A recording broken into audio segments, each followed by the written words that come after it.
June the 5th, I ran my first overnight ultra. It was a 50K, it ended up being like 33.8 miles. June the 12th, I suffered sudden cardiac arrest at a CrossFit gym working out with my partner was my 16-year-old son.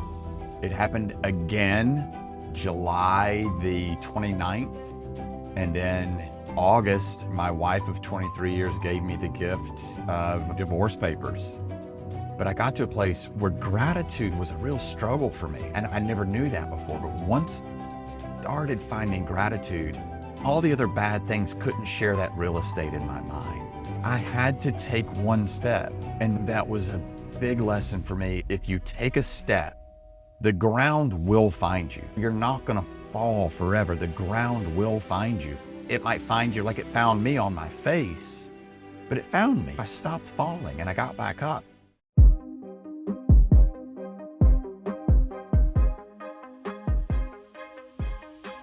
All right, welcome back to the Daily Mastermind. George Wright III with your daily dose of inspiration, motivation, and education. I'm excited to share a story with you today. I've got a great guest here, Jeff Luther. Welcome to the show. Thanks, George. I appreciate it. No, it's great to get together finally. You know, we both have a lot going on, but I wanted to feature your story because you're someone that's built multi-million-dollar business, but had a real wake-up call, and we're going to talk about that. But before we go, I want to make sure people have a framework of who you are. So if you're listening, appreciate you being here. I'm excited to share some things with you today that'll bring you some value. Jeff is a high-performance coach, entrepreneur. He's the founder of All Can, No Can. It's a company where they, basically help drive leaders to regain more clarity, control, and purpose. He is the local president of EO in Charleston. He's survived a major cardiac arrest, but this is after building a multi-million-dollar inspection company. So Jeff, do me a favor. We can jump right into your story because I thought it was very inspiring, but tell me a little bit of the backstory that brought you to this point in time where you really had to pivot and grow. Oh man, June the 5th, I ran my first overnight ultra. It was a 50K, it ended up being like 33.8 miles. June the 12th, I suffered sudden cardiac arrest at a CrossFit gym working out with my partner was my 16-year-old son. It happened again July the 29th. And then August, my wife of 23 years gave me the gift of divorce papers. Wow. Divorce I didn't want. So that's how I got here. You had a successful career. You built a multi-million-dollar business in a tough industry. What did success look like up to this point? And was this out of the blue? I think there's a lot of entrepreneurs dealing with burnout, stress, and anxiety. They're probably very successful at what they do. And then something they weren't expecting happens, which is your story. So how did you get to this point? You had built a pretty successful business.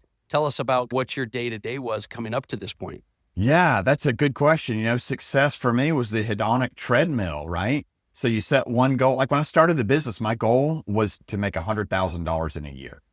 That was the goal. And then I would figure out what was next.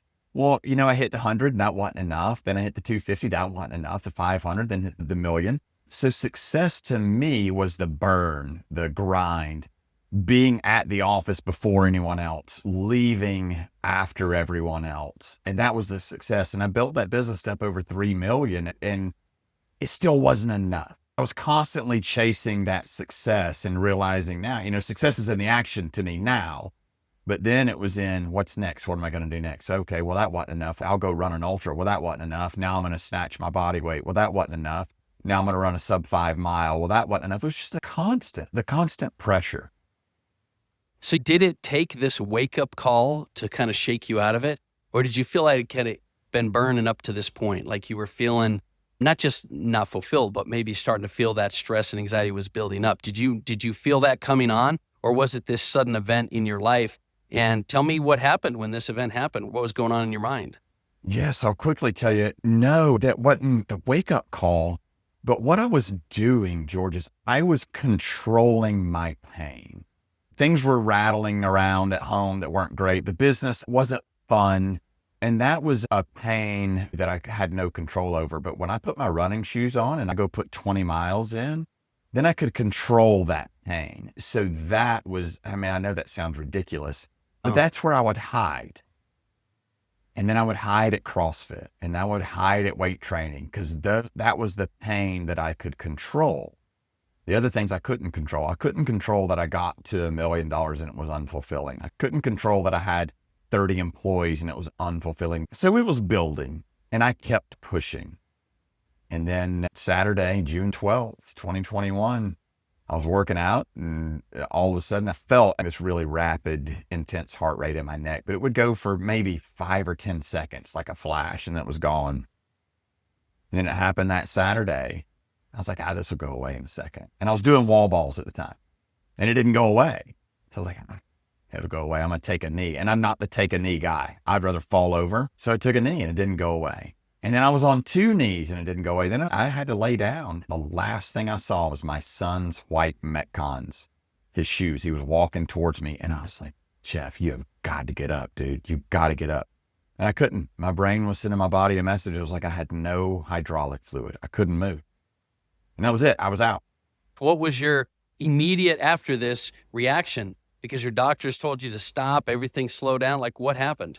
So my immediate reaction when I woke up was, hey, I passed out.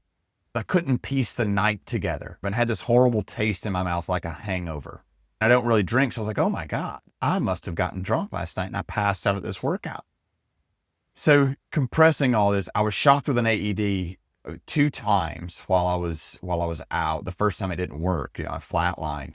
So they were doing chest compressions, all those things. Fast forward, go to the hospital. 3 days later, they gave me a diagnosis. They said, this happened because of this heart disease you have, ARVC, and it's exacerbated by exercise. Exercise damages your heart where it actually makes other hearts healthy.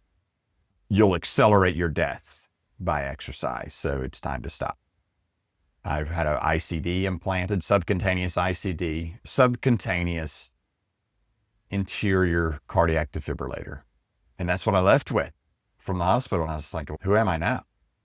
You were told to slow down, avoid stress, accept all your limits, but you have been pretty adamant about the fact that you made a conscious decision to rebuild instead of retreat. What did you mean by that? Yeah, I was given a choice. When I tell my story, people are like, oh, you must be so grateful. Oh my gosh, God's got a plan for you. I was like, no, I'm bitter and I'm angry and I'm mad and I'm sad and all these things that aren't positive.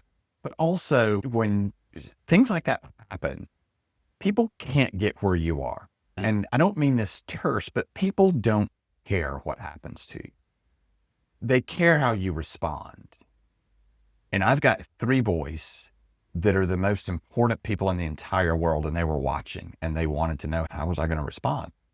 And I had a choice. I could either live dying on the couch, not doing anything, or I could die living how I wanted to. So I chose, and I chose to die living.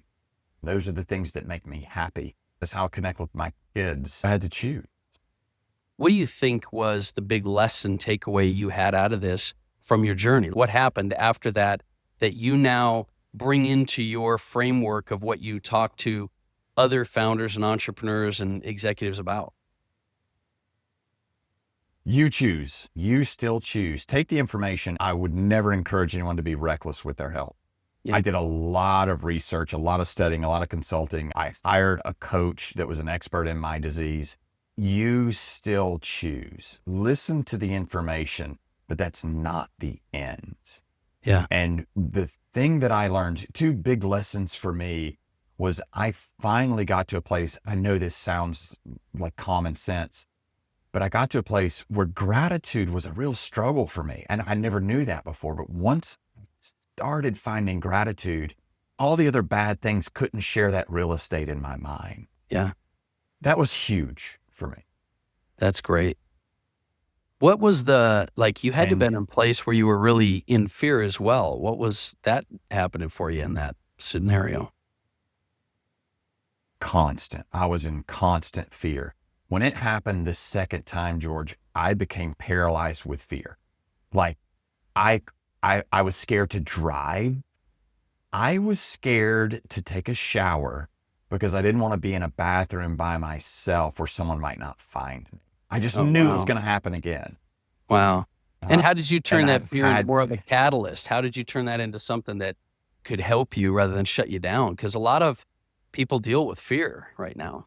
I had to take one step, and that was a big lesson for me. If you take a step, the ground will find you. You're not going to fall forever. The ground will find you. It might find you like it found me on my face, but it found me. I stopped falling and I got back up. You take that step, the ground usually finds your footing. It is tough because I think people are dealing with situations and challenges, especially if you're a high, achieving entrepreneur, business owner, C-level executive. You're very dominant driver. And so being told to step back or even deal with fear and anxiety. I also think when you step into your fear, that really takes you to the next level as well. But, for someone that might be listening right now who feels like whether they're dealing with fear or maybe they've just lost some momentum, they feel like mentally or physically in their business, they're stagnant, they're not going anywhere. What would you recommend as the first decision for them to start taking back control and moving forward? You were hit with such a tough situation. Everyone's dealing with a lot of different things, but what would you recommend from your perspective as the first decision they should look at to focus on regaining their control and direction? We have this great gift between our ears and we have this great enemy between our ears, right? The brain sometimes is broken, and thankfully the brain finds danger for us. So, we don't stroll through the woods going, oh, look at these pretty berries. I think I'll eat these. We have to know there's danger, but what our brain also does is it catastrophizes. It finds that fear. So, okay, I went through, what if it happens again? What if it happens again? What if I do exercise and what if it happens again? Well, I had to be fair to myself. And if I'm going to ask myself the question of what if it happens again, then I ask myself the question of what if it doesn't? What if it doesn't? Okay, then play that out. And I think a lot of times with that fear of moving forward, it's because we see the danger, we see the problem. Okay, what if I do fail? Well, what if you don't? Yeah. So be fair, ask both sides of that question. It's great that you say that because I know you talk about emphasizing for leadership, asking better questions, and asking better questions to yourself is probably the first place to start. What are some of the powerful questions you think leaders should be asking themselves or their teams right now? We always ask things like, how's your job? What do you think they're going to tell you? Oh, my job's great. Maybe we ask, what does a perfect day look like for you around here? How do we get more of those? A lot of times, like my favorite question to ask a new employee used to be, how are we treating you? And here's why that was my favorite question. Number one is because I knew what the answer was going to be. And number two is because it made me feel good to hear it. But then we start, hey, what's our onboarding process look like? Or how do you feel now that you've gone through training? Because those answers tell the tale. And sometimes those answers are the things that we're scared to hear because maybe we're not doing a great job. That's what I encourage. I love it. I mean, because look, the answers come from questions, but better questions will create better answers. And I think a lot of people don't stop, right? So a lot of high performers, and maybe you have some recommendations here, but how do we help high performers stop running and grinding and working on autopilot and start actually leading with clarity and purpose? Because that's kind of the big takeaway I felt from your message is you were grinding and moving and you were getting success, you were creating success, but you were just constantly not fulfilled. And it took this situation to be a wake-up call for you. But I think a lot of high performers are just running on autopilot. So how do we help, or what do you do in your particular leadership and coaching, maybe that's different than others, to help people start getting clear and running on purpose again, rather than just the grind? Yeah. So it's that list. And that's one of the big struggles that entrepreneurs and founders have is we make that list of all the things that we either need to do, have to do, want to do, or are going to do. That's our performance. That's our dopamine. One question that I try to get entrepreneurs or founders or folks that I work with to remove from their day is, but what would they think? A lot of times that's our driver. Are they going to think I'm lazy? Are they going to think I don't care? Are they going to think I'm not engaged? Then focus on what is important. What's the goal? EOS is one of the systems we ran. And at any time when we're making a decision, we could go back to that 10-year target. What's the 10-year target? And then you back up from there. Is this to-do list going to get me to my 22% profit that I want this year. Driven with total clarity. I do think people lose track of that because they get so busy. As the president of EO in Charleston, you're surrounded by driven founders and entrepreneurs constantly trying to balance their ambition with actual meaning. What do you think is one of the biggest reasons that businesses are experiencing burnout right now? What would you suggest for businesses that are feeling burned out? Is that just a lack of clarity around their purpose? From my experience, it's comparison. I have a $6 million business. Well, he's got an $8.5 million business. So why am I not as good as him? I drive a 911. Well, he drives a 911 GTR 3. Why is my car not as nice as his? That's the biggest thing I see now. That's twofold, George, because one, you have the comparison, which comparisons are going to steal the joy of your own accomplishments. But then we have that diversion of focus, right? And then we don't admit it. So then it's hard to find the cure, so to speak. Yeah, it's almost like people are operating out of maintaining those expectations instead of purpose towards an ROI and a drive and a business or their goals. So I agree. I think a lot of times it's unconscious and it just starts to become autopilot for people. I don't think most people notice it at all. When you do notice it, that's when you just start feeling burnout and whatnot, because you're comparing your business, you're comparing everything else, and you're not driven by what you want to accomplish, right? And then in my business with my home inspection company, building that business, it was always revenue, top line. And then one day we'll talk about that word that starts with a P. It's like, what is it? Profit? Something like that. Yeah. And you keep building and you keep going. If you have a $2 million business at 25% profit, that's probably better than a $3 million business at 5% profit. If you get quiet and find out really, really what you want, then you start to get some clarity around the things that you need to do to get there. As a co-host of the Franklin Planner podcast, a lot of times we'll talk about leading your life with intention and what matters most. And if you can continue to remind yourself of that, ironically, most of your business and life and relationship, they'll all come together too. But when you're leaving that to the tail end and it doesn't get the attention, it's not going to. That's one of the things that drew me to your story. By the way, for those of us, I know we're kind of short on time now, but I'm going to put links to Jeff's website because I want you to check out his story and learn more about the frame of mind because you might be dealing with that. Jeff, for people that are maybe whether they're experiencing burnout or not, or lack of fulfillment, or whether it's just individuals that are looking for a shift because they're feeling stuck, what would be your final recommendation, or what would you have to say to somebody who is in that scenario right now? What does your life look like in a year? Ideally, if that's what you want. And I always like to work backwards. What's standing between you and that life right now? What are those obstacles? Yeah. Say them out loud. Because once we say things out loud, sometimes they don't seem so big. Yeah. But a lot of times we don't just drill down to what do you want your life to be like? What are you trying to accomplish? And start with the end in mind. I think that's a big timeless principle that I've learned over and over that sometimes we lose track of. So I think that's huge. Absolutely. Yeah. Well, I appreciate you being here with us. I really do appreciate you taking time. And for those that are listening, I want to make sure that they share this show because I think that the more you address clarity and purpose and direction, the more the rest comes along and gets done. So Jeff, thank you so much for being with us here on the show today. I appreciate it. For sure. Yeah. Thanks for giving me a platform. I appreciate it, George. Thank you. Yeah, you're welcome. And listen, guys, remind yourself every day, it's never too late to start living the life you're meant to live. You just got to start taking action and you've got to stay focused and clear on what your goals are. So have an amazing day and I will talk with you tomorrow.